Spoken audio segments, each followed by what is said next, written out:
Online classes में सभी students का स्वागत है। आज अपन इस क्लास के माध्यम से अध्ययन करेंगे राजस्थान के भौतिक प्रदेश अरावली श्रेणी का। जैसा कि पिछली क्लास में अपन ने अध्ययन किया था, राजस्थान के भौतिक प्रदेशों को अपने विभाजित किया था और उसके बाद अपन ने अध्ययन किया था भौतिक प्रदेश नंबर 1 पश्चिमी मरुस्थलीय प्रदेश। देन नेक्स्ट क्लास में अपन ने अध्ययन किया था अरावली श्रेणी के बारे में, और अरावली श्रेणी के भी अपन ने उप विभाजन किए थे। कितने उप विभाजन? 3 उप विभाजन किए थे। अरावली श्रेणी के 3 उप विभाजन किए थे। इन तीनों उप विभाजनों में नंबर 1 था उत्तरी अरावली,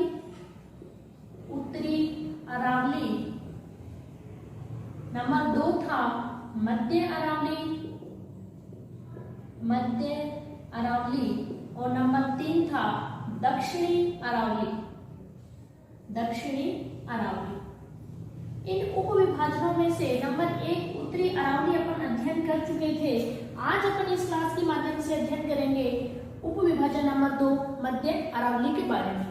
थोड़ा सा इसका इंट्रोडक्शन आपको फिर से रिवाइज करवा दूं कि अरावली पर्वत श्रेणी राजस्थान में उत्तर पूर्व से लेकर के दक्षिण पश्चिम दिशा की ओर फैली हुई है। अगर भारत की अपन बात करें तो भारत में यह है खेड़ ब्रह्मा गुजरात से लेकर के रायसीना की पहाड़ी दिल्ली तक फैली हुई है। राजस्थान में इसका प्रवेश होता है आबू रोड सिरोही से लेकर के खेतड़ी झुंझुनू के बीच यह फैली हुई है। कुल इसकी लंबाई, भारत के अंतर्गत इसकी लंबाई है 690 किलोमीटर, जिसमें से 550 किलोमीटर राजस्थान में फैली हुई है। यानी इसका 80% भाग जो है वो अकेले राजस्थान राज्य में फैला हुआ है। फिर अपन ने बात की थी कि यह राजस्थान के 9% भाग पर फैली हुई है, और जनसंख्या की अगर अपन बात करें तो इसमें 10% जनसंख्या निवास करती है। इसके बाद राजस्थान की विद्यमान अरावली पर्वत श्रेणी के बारे में मैंने आपको बताया कि अरावली श्रेणी जो है वो राजस्थान को जलवायु की दृष्टि से भी इसका विभाजन करती है। इट मींस अरावली पर्वत श्रेणी के पूर्व की ओर अन्य जलवायु है, जबकि पश्चिम की ओर अन्य जलवायु है। दूसरे नंबर पे अगर अपन बात करें तो राजस्थान के अपवाह तंत्र को भी यह विभाजित करती है, और राजस्थान के भौतिक प्रदेश को तो विभाजित करती ही है। इसके बाद अपन ने बात की कि राजस्थान में फैली अरावली पर्वत श्रेणी जो कि एक वलित पर्वत श्रेणी है, विश्व की प्राचीनतम पर्वत श्रेणियों में अरावली श्रेणी का नाम आता है, और वर्तमान समय में यह अवशिष्ट श्रेणी के रूप में विद्यमान है। इसके बाद इसके उप विभाजन किए थे उत्तरी अरावली, मध्य अरावली और दक्षिणी अरावली। पिछली क्लास में अपन ने अध्ययन कर लिया था उत्तरी अरावली के बारे में कि खेतड़ी झुंझुनू से लेकर के लगभग सांबर झील, नागौर, जयपुर और अजमेर की सीमा में फैली सांबर झील जो है वहां तक इसका उत्तरी भाग माना जाता है उत्तरी अरावली के नाम से। इसके बाद उत्तरी अरावली में मैंने आपको बताया कि यह सर्वाधिक कटी फटी श्रेणी जो है वो उत्तरी अरावली ही है। इट मीन्स यहाँ विस्तृत रूप से फैली हुई नहीं है, बीच बीच में क्या है, गैप इसमें है। और यहाँ ये जो गैप है, ये आप कहेंगे कि जो कटा फटा भाग है, यहाँ बेसिन भी पाए जाते हैं। उदाहरण के लिए मैंने आपके सामने नाम लिया था पान गंगा बेसिन और कांकली बेसिन। इसके बाद अब अपन अध्ययन करते हैं किसके बारे में, मध्य अरावली के बारे में। यानी आज की जो अपनी क्लास है वो है मध्य अरावली, नंबर 2 जो उप विभाजन था मध्य अरावली। मध्य अरावली जो फैली हुई है वो उत्तरी अरावली के बाद लगभग मैंने आपको बताया था कि झुंझुनू से लेकर के सांबर झील के मध्य फैली हुई अरावली का जो भाग है वो है उत्तरी अरावली, जबकि सांबर झील से लेकर के राजसमंद जिले में स्थित है देवगढ़ नामक स्थान, लगभग वहां तक माना जाता है मध्य अरावली का पार्ट। क्या माना जाता है? मध्य अरावली का पार्ट। फॉर एग्जाम्पल यहाँ है सांबर झील से लेकर के यहाँ निकलती है बनास नदी, और बनास नदी के उत्तर में कटी फटी पहाड़ियां हैं जिन्हें कहा जाता है पिटमोंट पहाड़ी। क्या कहा जाता है? पिटमोंट पहाड़ियां। और इन पिटमोंट पहाड़ियों तक का जो भाग है ये हो जाता है कौन सा? मध्य अरावली।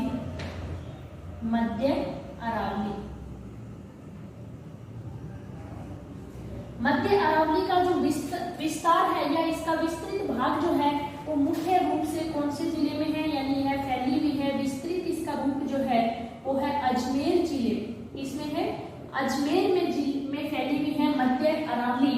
और मैं आपको यह बता दूं कि अरावली के जो उप विभाजन है, उत्तरी अरावली, मध्य अरावली और दक्षिणी अरावली, इन तीनों में से वैसे सामान्य तौर पे मैंने आपको बताया था कि दक्षिण से उत्तर की ओर जब जाते हैं तो इसकी ऊंचाई में क्या होती जाती है, कमी होती जाती है, यानी उसकी ऊंचाई घटती जाती है। लेकिन इन तीनों में भी सबसे निम्नतम ऊंचाई का भाग अगर है तो वो कौन सा है, मध्य अरावली, यानी इसकी ऊंचाई औसत रूप से दक्षिण से उत्तर की ओर घट रही है। लेकिन फिर भी मैंने आपको यहाँ एग्जाम्पल दिया था उत्तरी अरावली की प्रमुख चोटियों में रघुनाथगढ़, मालखेत, इन सब की ऊंचाई क्या थी, 1500 मीटर के आसपास थी। लेकिन 1500 नहीं, 1055, 1052 इनके आसपास थी। लेकिन इसके मध्य अरावली में फैली हुई जो चोटियां हैं, अभी मैं आपको बताऊंगी इसके उदाहरण भी, जैसे मोराम जी है, टाटगढ़ है, नाग है, ये चोटियां क्या है, ये 1000 से भी कम यानी 900 मीटर, लगभग 900 मीटर की ऊंचाई तक की ये चोटियां हैं। तो सबसे कम ऊंचाई का अगर भाग है तो वो कौन सा है, मध्य अरावली। इसके अलावा तीनों उप विभाजनों में से सर्वाधिक कटा-फटा भाग भी मध्य अरावली का ही है। और इस कटे फटे भाग के कारण ही ऐसा कहा जाता है कि इसके पश्चिम की ओर फैला हुआ जो पश्चिमी मरुस्थलीय प्रदेश है, इसका विस्तार पश्चिम से पूर्व की ओर होता जा रहा है। यानी आपसे क्वेश्चन पूछा जाए कि पश्चिमी मरुस्थलीय प्रदेश को पूर्व की ओर विस्तृत करने में भाग किसका है, सबसे मुख्य रोल किसका है, तो वो आ जाता है मध्य अरावली का। और अगर जिला पूछा जाए तो जिले में अजमेर जिले से, पर्टिकुलर अजमेर जिले से पश्चिमी मरुस्थलीय भाग जो है वो किस ओर स्थानांतरित हो रहा है, पूर्व की ओर स्थानांतरित हो रहा है। इसके बाद अगर अपन बात करें मध्य अरावली की अन्य विशेषताओं के बारे में, यानी मैंने आपको बताया कि इसकी ऊंचाई भी, एक बार फिर से मैं रिवाइज करती हूँ कि ऊंचाई की दृष्टि से भी सबसे कम ऊंचाई वाला भाग है मध्य अरावली, सर्वाधिक कटा-फटा भाग है मध्य अरावली, और इसके अलावा यह पश्चिमी मरुस्थलीय प्रदेश को पूर्व की ओर स्थानांतरित करने में भी इसका मुख्य रोल है। इसके अलावा इसमें कुछ दर्रे भी पाए जाते हैं।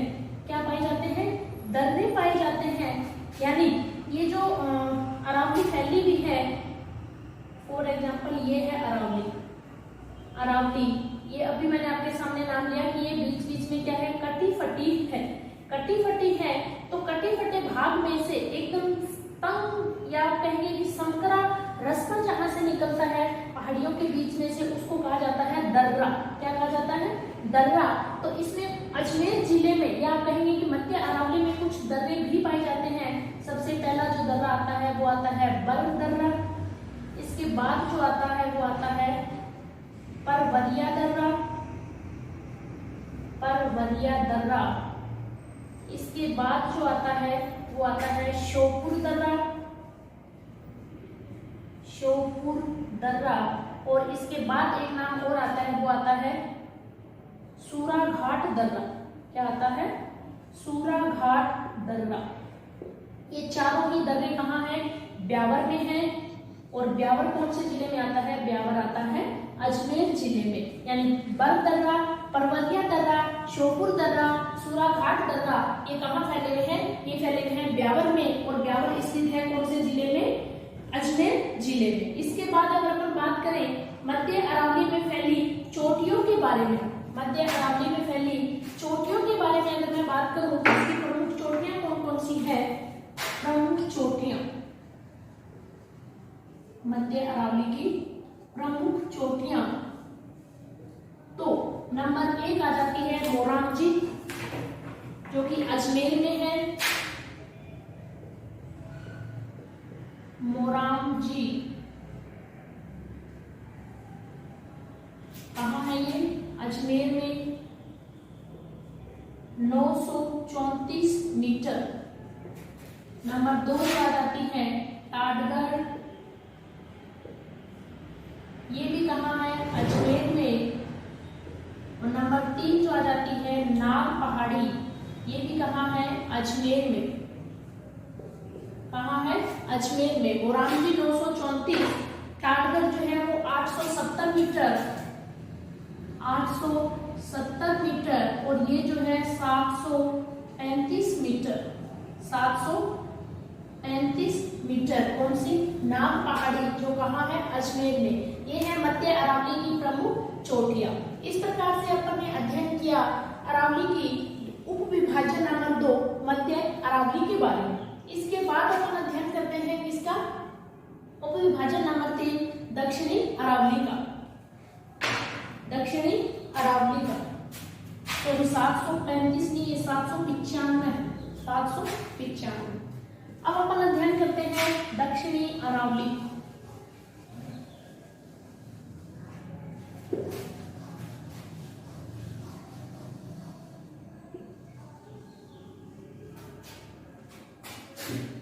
उप विभाजन नंबर 3 दक्षिणी अरावली।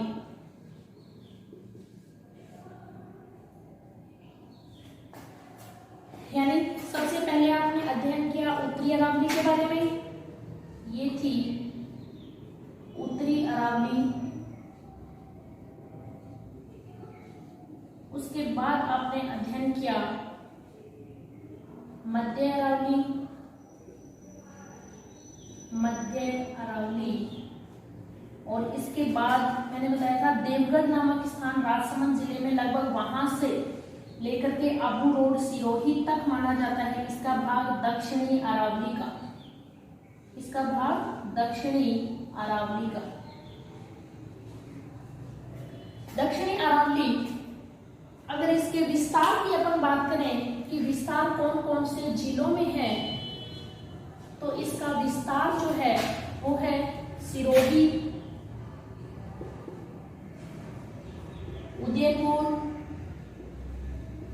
उदयपुर और राजसमंद। सिरोही, उदयपुर और राजसमंद, सिरोही, उदयपुर और राजसमंद में दक्षिणी अरावली फैली हुई है। अगर ऊंचाई की दृष्टि से बात करें तो अरावली के तीनों जो उप विभाजन है, इन तीनों उप विभाजनों में सबसे ऊंचा अगर भाग है तो वो किसका है? दक्षिणी अरावली का। और सामान्यतः में मैंने आपको बताया था कि दक्षिण से उत्तर की ओर अपन जाते हैं तो इसकी ऊंचाई क्या होती जाती है? कम होती जाती है। इसके अलावा सर्वाधिक घनी अगर रूप है, यानी विस्तृत रूप अगर फैला हुआ है, तो वो कहाँ है? दक्षिणी अरावली में ही है। जैसा मैंने आपको बताया था कि मध्य अरावली बीच बीच में से कटी फटी है, जिसकी वजह से पश्चिमी मरुस्थलीय भाग पूर्व की ओर विस्तृत होता जा रहा है, जबकि उत्तरी अरावली जो है वो सबसे कम, या कहेंगे कि सतत रूप से या निरंतर रूप से फैली हुई नहीं है, जबकि दक्षिणी अरावली जो है वो एक ऐसा पार्ट है जो कि विस्तृत रूप से, या आप कहेंगे कि घने रूप में फैली हुई है। कौन सी अरावली? दक्षिणी अरावली। विस्तार आपको बताया सिरोही, उदयपुर और राजसमंद जिले में इसका विस्तार है। इसके अलावा अगर अपन बात करें इसकी प्रमुख चोटियों के बारे में, इसके बारे में प्रमुख चोटियां, दक्षिणी अरावली की प्रमुख चोटियां, तो आ जाता है नंबर 1 गुरु शिखर। ये तो नाम आपने सामान्यतः सुना ही होगा। कौन सा? गुरु शिखर। गुरु शिखर कौन से जिले में? सिरोही जिले में। सिरोही जिले में 1722 मीटर ऊंची है ये गुरु शिखर को संतों का शिखर भी कहा जाता है। राजस्थान की सबसे ऊंची चोटी है कौन सी? गुरु शिखर, 1722 मीटर। इसके अलावा राजस्थान की ऊंची चोटी होने के साथ साथ अपने भारत देश में जो फैला हुआ है हिमालय पर्वतमाला, हिमालय पर्वतमाला से लेकर के विंध्याचल जो श्रेणी है, यानी राजस्थान के उत्तर की ओर फैला हुआ भाग कौन सा? हिमालय पर्वतमाला, और राजस्थान के दक्षिण की ओर फैला हुआ कौन सा भाग? विंध्याचल पर्वत श्रेणी। इन दोनों के बीच में भी सबसे ऊंची चोटी भी इसको माना जाता है, गुरु शिखर को माना जाता है, जो कि 1722 मीटर ऊंची है। इसके अलावा नंबर 2 जो नाम आता है वो आता है सेर। कौन सा? सेर। ये भी कहाँ है? सिरोही में। नंबर 3 जो आता है दिलवाड़ा, नंबर 3 आता है दिलवाड़ा। नंबर 4 जो आता है दिलवाड़ा या देलवाड़ा भी इसको बोलते हैं, देलवाड़ा, ये भी कहाँ है, सिरोही में। नंबर 4 जो आता है जरगा। नंबर 5 जो आता है अचलगढ़, अचलगढ़। नंबर 6 जो आता है कुंभलगढ़, कुंभलगढ़। गुरु शिखर से दिलवाड़ा, जरगा, अचलगढ़ और कुंभलगढ़। देलवाड़ा या दिलवाड़ा जो है वो है सिरोही में, जरगा जो है उदयपुर में, उदयपुर में, अचलगढ़ फिर सिरोही में और कुंभलगढ़ कहाँ है, राजसमंद में, राजसमंद में। ये है प्रमुख चोटियां किसकी, दक्षिणी अरावली की। 1722 मीटर गुरु शिखर, इसके बाद आ जाती है सेर या सिरोही 1597 मीटर, 1597 मीटर। दिलवाड़ा आ जाती है 1441 मीटर, जरगा आ जाती है 1432 मीटर, अचलगढ़ सिरोही ये आ जाती है 1380 मीटर, 1380 मीटर। कुंभलगढ़ या राजसमंद ये है 1224 मीटर, 1224 मीटर। गुरु शिखर जिसे संतों का शिखर भी कहा जाता है, राजस्थान की सबसे ऊंची चोटी है 1722 मीटर। अगर आपसे फीट में पूछा जाए तो 5649, 5649.50 फीट, 5649.50 फीट गुरु शिखर की ऊंचाई है। इसके बाद सेर सिरोही 1597 मीटर, देलवाड़ा या दिलवाड़ा सिरोही 1441 भी आ जाता है, 1442 मीटर भी आता है, Jarga Udaipur 1432 metre, Achalgarh Sirohi 1380 metre, Kumbhalgarh Rajsamand 1224 metre. ये है दक्षिणी अरावली की प्रमुख चोटियां। इसके बाद अगर अपन बात करें कि अरावली पर्वतमाला की अपन ने चोटियां भी पढ़ी हैं, तो इन पर्वत चोटियों के साथ साथ अरावली पर्वतमाला में कुछ पठार भी फैले हुए हैं। क्या फैले हुए हैं, कुछ पठार भी फैले हुए हैं। उन पठारों में नाम आता है नंबर 1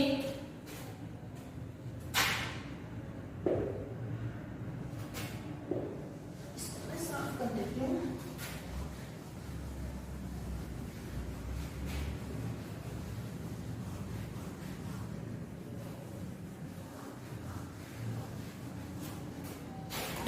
अरावली की पहाड़ियां एवं पठारों के ऊपर बात करें तो सबसे पहले आ जाता है उड़िया का पठार।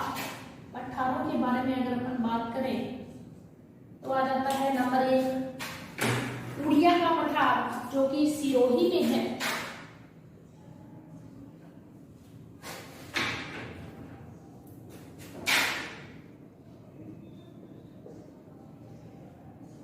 उड़िया का पठार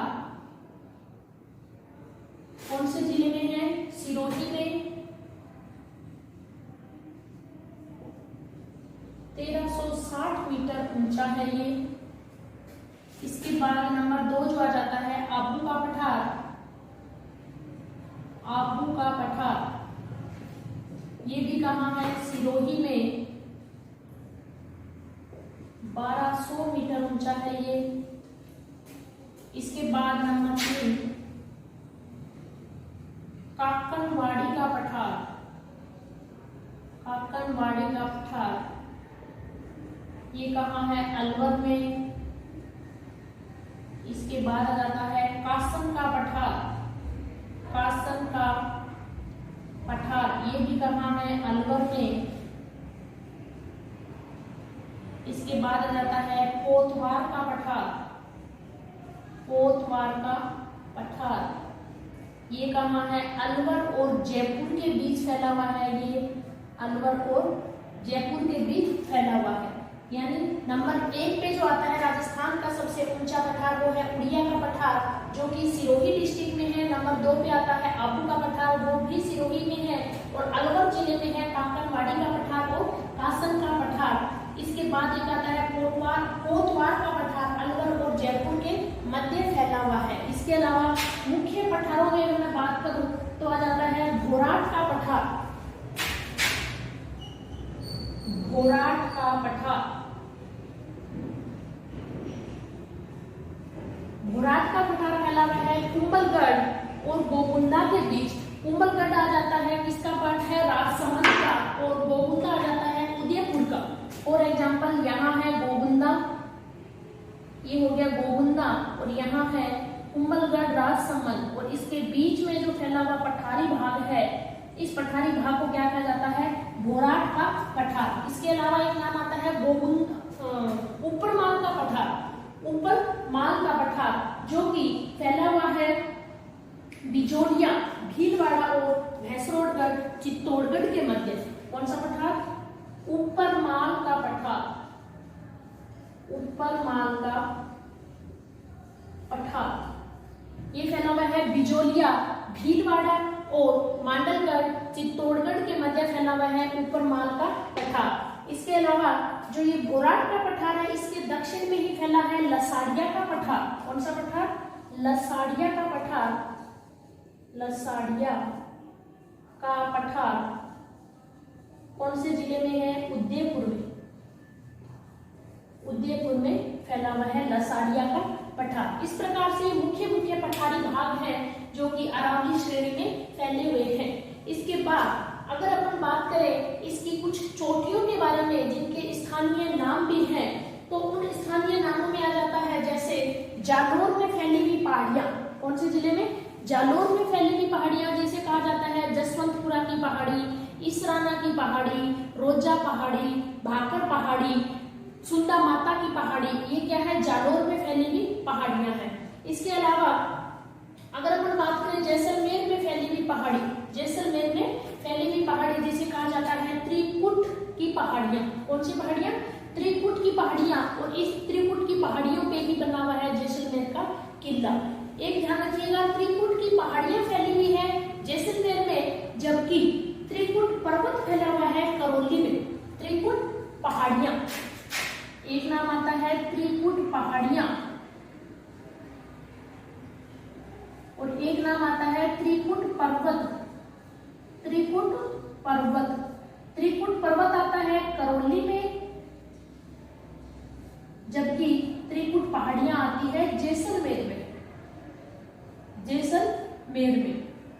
इस प्रकार ये क्या है, अरावली पर्वतमाला की कुछ एक चोटियां हैं या कहेंगे कि पहाड़ी भाग है जिनके क्या है स्थानीय नाम होते हैं।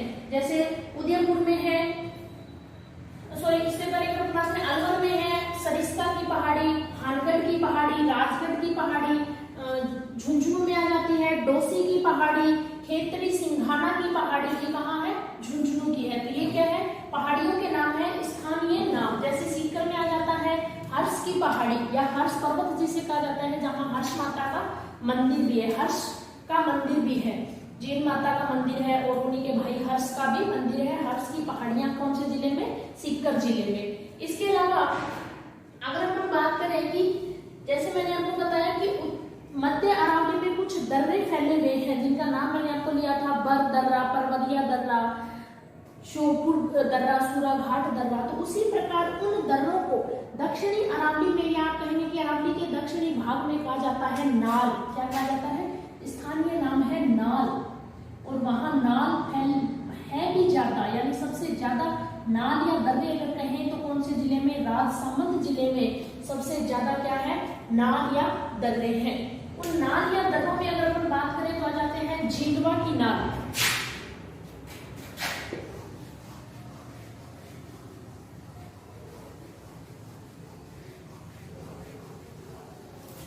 अगर अपन बात करें दर्रे जिन्हें दक्षिणी भाग में क्या कहा जाता है, नाल, तो इसमें नंबर 1 आ जाता है। राजसमंद जिले के बारे में बात करें तो झींगवा की नाल, दिवेर की नाल, राजसमंद। सबसे पहली बात तो क्या है, सर्वाधिक दर्रे हैं यहाँ, सर्वाधिक दर्रे या नाल जिसको कहते हैं। नंबर 1 आ जाता है झीलवा की नाल, झीलवा की नाल। नंबर 2 आ जाता है पगलिया की नाल। झीलवा की नाल को झीलवाड़ा की नाल भी कहा जाता है, यानी झीलवाड़ा की नाल। दिवेल की नाल, दिवेल की नाल। हल्दी घाटी नाल, हल्दी घाटी दर्रा, हल्दी घाटी दर्रा। इस प्रकार से राजसमंद में अनेक सारे क्या है, दर्रे या नाल फैले हुए हैं। गोरम घाट दर्रा है, स्वरूप घाट दर्रा है, ये कहाँ है, राजसमंद में। इसके अलावा अगर अपन बात करें उदयपुर की, कहाँ की, उदयपुर की, तो उदयपुर में है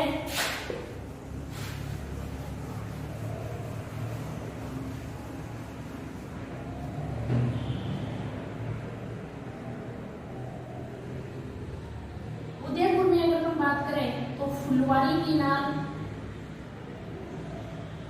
फुलवारी की नाल। एक आता है हाथी दर्रा, हाथी दर्रा। ध्यान रखिएगा, हाथी घाट दर्रा भी बोलते हैं, हाथी दर्रा भी बोलते हैं। एक नाम आता है हाथी गुड़ा, हाथी गुड़ा दर्रा। हाथी गुड़ा दर्रा जो है वो है राजसमंद में, हाथी गुड़ा दर्रा है राजसमंद में। हाथी घाट या हाथी दर्रा कहाँ है, उदयपुर में। इसके अलावा उदयपुर में जो नाम आते हैं वो है देबारी दर्रा, देबारी दर्रा। एक और नाम आता है केवड़ा की नाल, केवड़ा की नाल, केवड़ा की नाल। ये हो गए उदयपुर के दर्रे। इसके अलावा अगर हम बात करें पाली में देसुड़ी की नाल, सोमेश्वर की नाल, जहां सोमेश्वर मंदिर भी है, ये कहाँ के हो गए, पाली के दर्रे। अजमेर के मैंने आपको बता दिया था, बर दर्रा, परवलिया दर्रा, श्योपुर दर्रा, सुराघाट दर्रा। तो ये क्या है, अजमेर के दर्रे। इस प्रकार अपन ने अध्ययन किया अरावली श्रेणी के उप विभाजन दक्षिणी अरावली के बारे में। आज की क्लास में अपन ने जो अध्ययन किया मध्य अरावली और दक्षिणी अरावली। इससे पहले की क्लास में अपना अध्ययन हो गया था उत्तरी अरावली, और इसके साथ ही भौतिक विभाग, तो राजस्थान के अपन पढ़ रहे थे, भौतिक प्रदेशों का जो अध्ययन कर रहे थे, जिसमें अपना पश्चिमी मरुस्थलीय प्रदेश हो गया था। और आज की इस क्लास के साथ ही अपना अध्ययन कंप्लीट होता है किसके बारे में, अरावली के बारे में। नेक्स्ट क्लास में जो अपन अध्ययन करेंगे इसके भौतिक प्रदेश नंबर 3 पूर्वी मैदान और नंबर 4 दक्षिणी पूर्वी पठार के बारे में। उम्मीद करती हूँ कि आप सभी को यह क्लास अच्छे से समझ में आई होगी। आज की यह क्लास अपन यहीं समाप्त करते हैं। धन्यवाद।